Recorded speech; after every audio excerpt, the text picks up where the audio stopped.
few years ago, that was like maybe 2 3 years ago, when I was partaking my attachment. I was in Nairobi with my dad, and during that period it was one of the few things that I could not understand by then. My dad used to wake up in the morning and prepare some tea, and maybe what he used to do technically was he knew that I used to prefer peanut and not margarine, and if not peanut, then I could do honey. So you could wake up in the morning and prepare some bread for me using the peanut and margarine, and then make some breakfast, and then just wake me up for me to have my breakfast. That was like around 5 a.m. in the morning. I know you might not fathom the magnitude of that stuff, but then it was very critical, because 5 a.m. in the morning, a father waking up in the morning and preparing breakfast for you and just waking you up to come and take breakfast, it was such a significant show of love to me. So fast forward few years later, that's like maybe right now, is when I understand that what he used to do was some good acts of service. The little gestures that he used to do that time, they used to mean a lot to me, especially now that I was new to that place and I was the only person who was staying with him, because every day he could do that, or every day he could cook for me, then I could feel like he was showing love to me. So such gestures, if you're that person who, when somebody does something good for you, you feel loved, then your main, all your primary, whatever, all technically what is pertaining to your love language might be acts of service. So acts of service is wide, yes, and there are many ways you can express or you can receive the acts of service, but most of the time it is through the physical actions that people do. The little gestures of kindness that people do are what illustrate the acts of service in our lives. Hello, you viewer. Welcome back to my YouTube channel. This is the Book 21 and you are tuned into the Pyro podcast. Today we are diving deep into the acts of service, and we are going deep to it, and we are understanding the misconceptions. We look at the what protects it and what it is and what it is not, and it is very critical for everybody. And closing it up, of course, we will wrap it up by discussing how you can express it if your partner as a primary or his primary love language as acts of service. Let's dive and discuss. So be it you are expressing platonic, agape, or intimate love, acts of service, they play a critical role into that, whatever you call the love or the relationship. So it doesn't matter the type of the relationship, but then anything that you do, it pertains a lot, and it plays a key role, especially to those people whose primary love language is acts of service. So we can just dive in and discuss the aspects of this love language, that's the acts of service. So one of the great aspects of acts of service is that it is mostly expressed.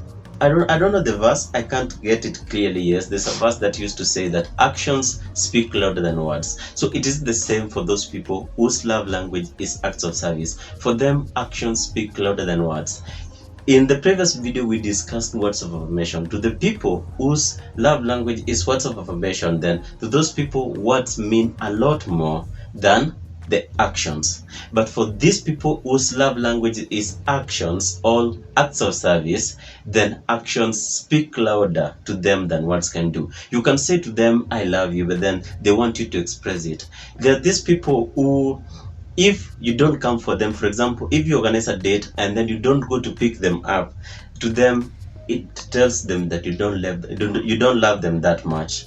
But then some other people, just organizing a date for them is well enough for them, and they're just good with it, you know. So understanding these love languages is something that you have to really understand well, and know that you can have one situation, for example, a date situation, but then how you express it is different for everybody. A person whose love language is, for example, quality time, he or she just needs you to be there on that date and have full attention for them to discuss with you.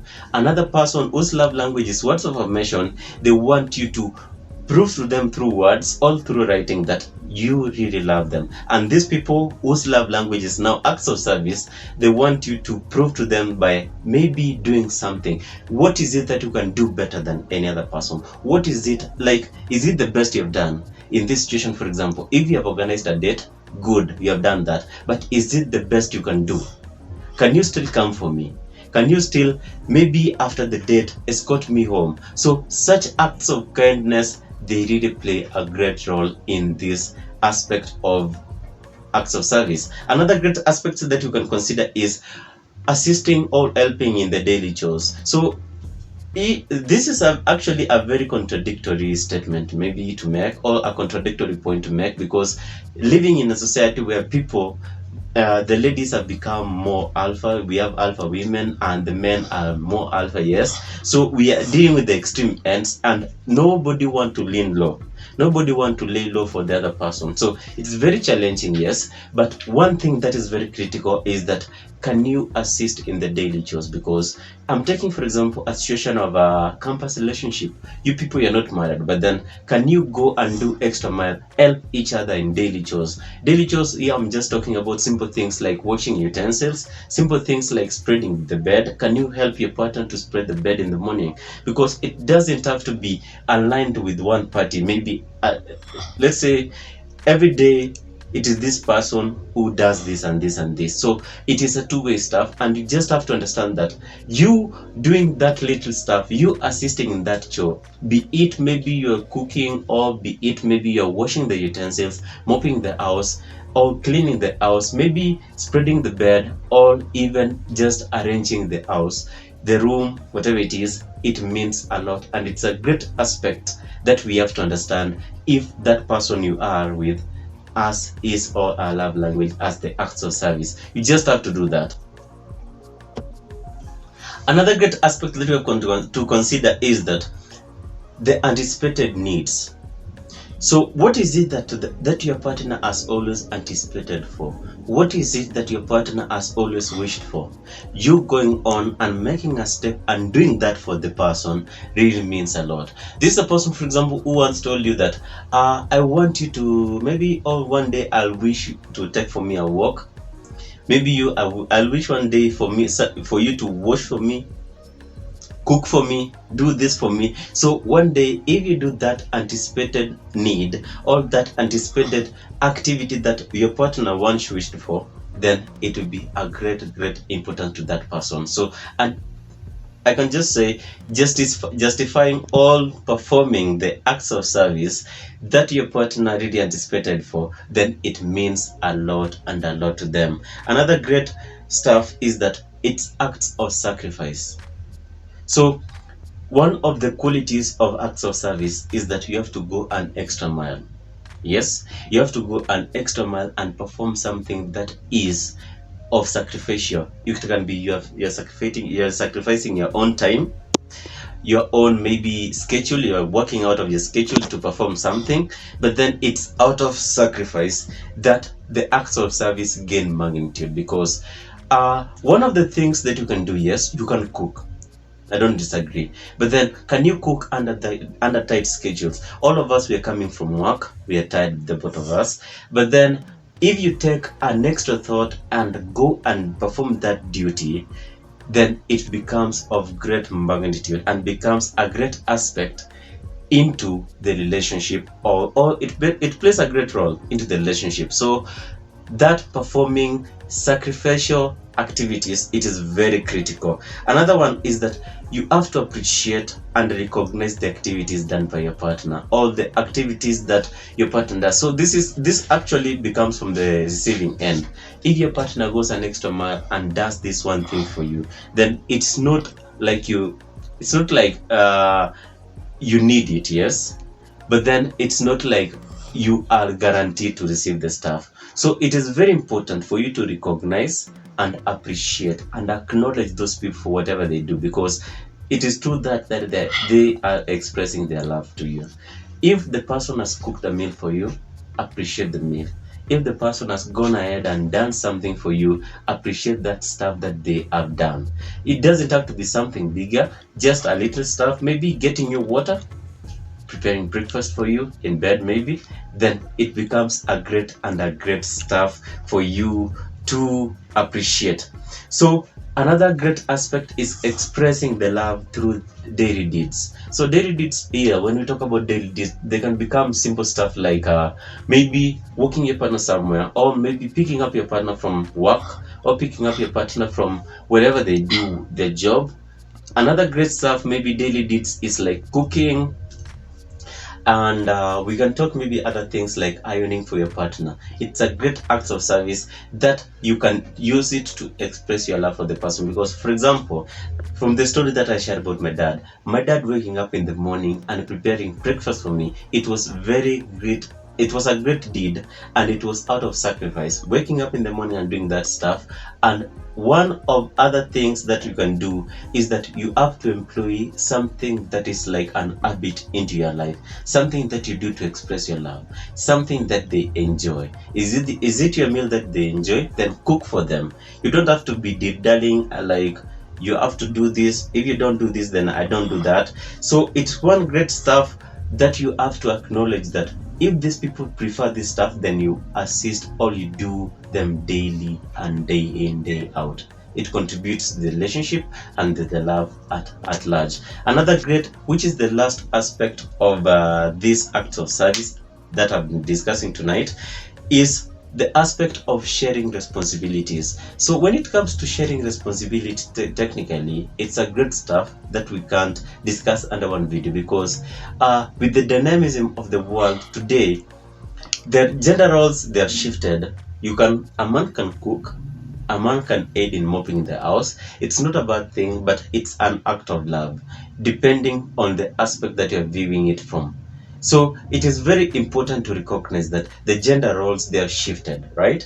And nowadays you just have to understand that your partner, if the act of service for you is the primary love language for your partner, then you have to go an extra mile and perform these duties, even if she's the lady and you're the man. And if your man has his love language, the primary one, as the acts of service, then as a lady you can go extra mile and clean the clothes, cook for the guy, and do other stuffs. You don't have to be married fully for you to do these stuffs, because it is through the love that you cultivate that you are going to get into that marriage. Because one of the simple stuff that I ask a person is that, how can you convince me that you can do this stuff when we are married, when you can't do it when we are not married? So you just have to cultivate that act, or you cultivate that habit into your life, into your relationship, and with time you get used to each other, and it become part of you, and it become one of the cultivating factors into your relationship, which is what everybody of us requires. The acts of service love language can be exhausting, time consuming, and whatever it is that you want to name it. But then I don't think it takes any loss if it is what your partner requires, because at the end of the day it is worth it. But then there are many misconceptions that are aligned to this love language, and we have to discuss them, and we have to get to know them very well, so that any moment they come along your way, you have a clue that they're just misconceptions and they're not taken fully. One of the misconceptions, and which is a great misconception, is that it is a traditional roles.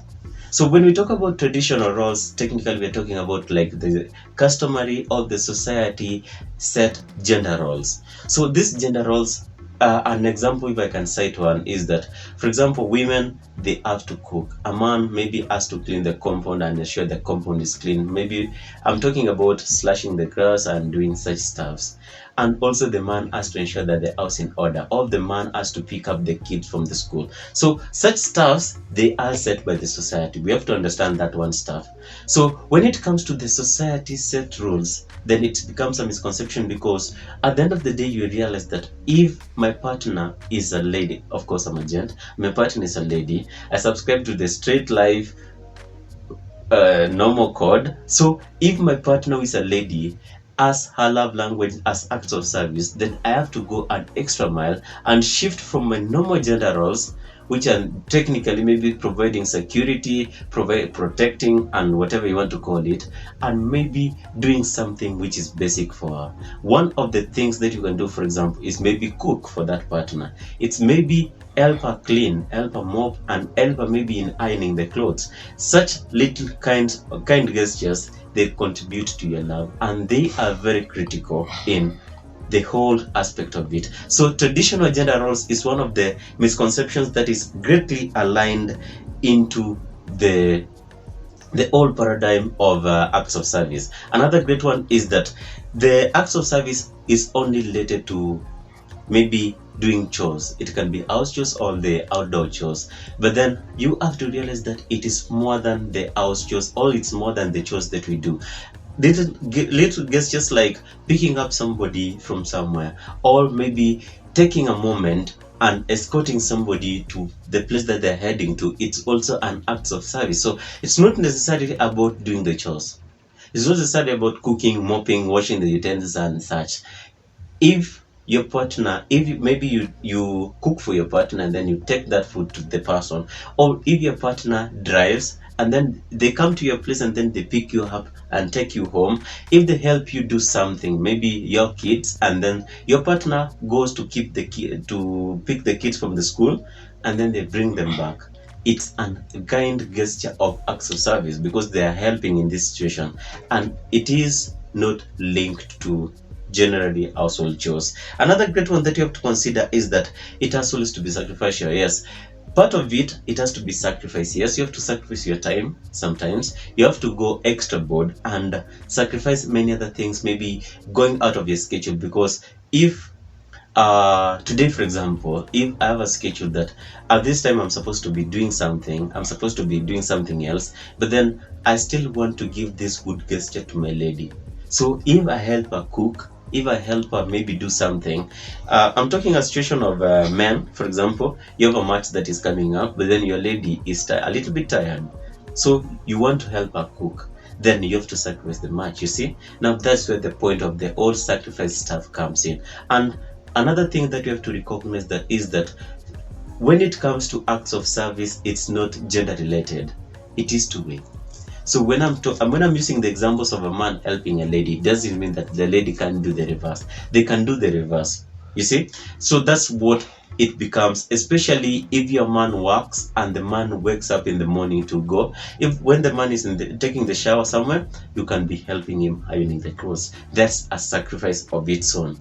Another one that is so greatly not recognized is that they have to be big. This act of service, they have to be big. No, it doesn't matter. It can be a little gesture of kindness and it will count. So it's not only the great gestures that matter, it is the little stuffs that matter. So acts of service, sacrifice is related, yes, but not fully sacrifice. So technically what I mean in this case is that in any relationship setting, it can be a relationship, maybe a friend relationship, churchmate, parental related, doesn't have to be a big grand gesture. It's the little things that matter. Little things like moving that plate from the table.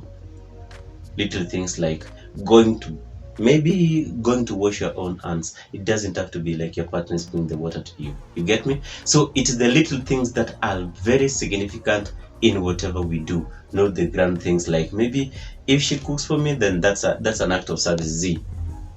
The simple stuffs, they work and they are the best. So let's wrap it up and discuss what you can do what you can do as a person who is expressing the acts of service, or as the person who is on the receiving end, whose primary love language is acts of service. One of the critical stuff that you have to do, if that of your partner or you as a person is presenting this stuff, is you have to pay attention to the small things. You have to pay attention to the little things that matter to your partner.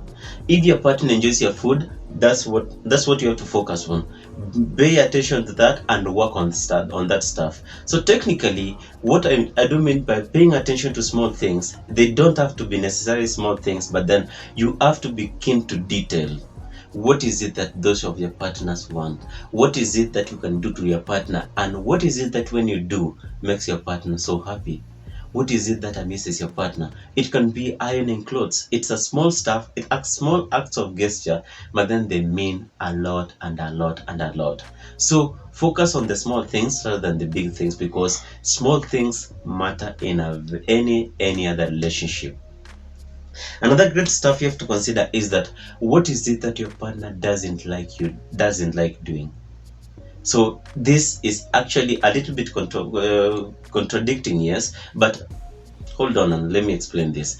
If I don't love cooking and I love ordering food, if you become that one person who can cook for me, then you'll be holding a great position in my life. I don't know if you get the magnitude of that statement. So that little thing that they don't like doing, when you do it to them, it becomes a great act of service to them. Is it that they always take their clothes around you, for example, and they don't like washing, they don't like mopping, they always do call dry cleaners or the people to clean their house. When you do that small acts of service, it means a lot to them. So pay attention to those things they don't like doing and chip in and help them. So when you come and help in something, then it becomes of great magnitude to them and it means a lot to them. Another thing is that focus on acts that are easy, things that don't take much of your time. Because let me take a quick example, and one of the best examples that I can ever give. If you cook a food when you are not happy doing it, trust me, that food, nobody's going to enjoy it. Yes, it will fill our stomachs, but then it's not cooked with love.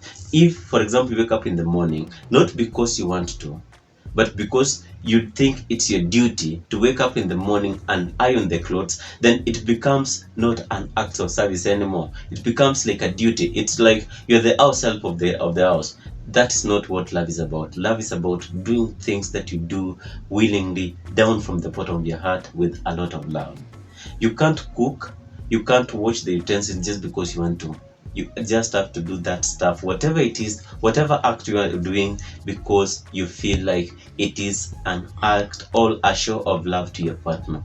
Not because it's your responsibility, not because it's your duty. It has to come down right from you. Another great stuff is that be authentic and do what you're capable of. If you're a poor cook, please don't do that stuff. Even if your partner appreciates it, don't do that. Just learn and do some things that you're so capable of. Are you poor at cooking? Don't cook. Are you poor at ironing clothes? Don't mess up, because they'll not just actually, those stuffs, whenever you do them and you don't know well, you don't have the mastery of doing those stuffs, they'll irritate the person rather than amusing the person. So you just have to learn to do things that are very comfortable and things that you understand doing. Be authentic to yourself and tell yourself, learn the art of accepting that there are things you can and there are things you cannot do. Very simple. If you can't do, just let your partner know, I have an issue with cooking. Maybe your partner, if he or she loves you enough, she'll teach you. And if they can't teach you, then they'll ensure that you learn, maybe through a third party or whatever it is. But then don't do something that you're not capable of. Another last thing that we have to consider is that utilize your strengths. Utilize your strengths in a very great way. If you have a strength in cooking, if you have a strength in maybe singing, if you have a strength in maybe walking and whatever it is, utilize your strengths in those stuffs for your partner. They mean a lot. They mean a lot, because at the end of the day, you realize that in our strengths, we do things at ease. And in our weaknesses, we struggle to do those things. So if I enjoy, for example, I enjoy singing. If I sing for you, then of course you love it. It's a great thing, right? It's an act of service. I'm doing an act of service by day. I'm not just being romantic, but I'm going an extra mile to ensure that you're happy. Do I love doing massage? Yes, I do. If I give you massage, then that's a great act of service. So do something that you enjoy doing, which is your strength. If it is massage, if it is whatever it is, just do that and everything will be okay. We can go on and on and on and discuss this act of service. It's the best actually, and it's expressed by everybody, even those people whose primary love language is not acts of service. So go on and adventure. Talk to your partner, ask them what they love, ask them what they will love to receive, what they love you to do for them, and do that which they might suggest. That's the best I can tell you. It is very okay, and it is worth if you subscribe to my YouTube channel, leave a like, and above all, share the videos as we grow together. This is a great family, and above all, as I say, I'll see you in the next one. Continue learning, continue being bigger, and always open your mind to new ideas and open your mind to new adventures for better relationships and for better love as we understand these love languages. One more to go. I'll see you in the next one.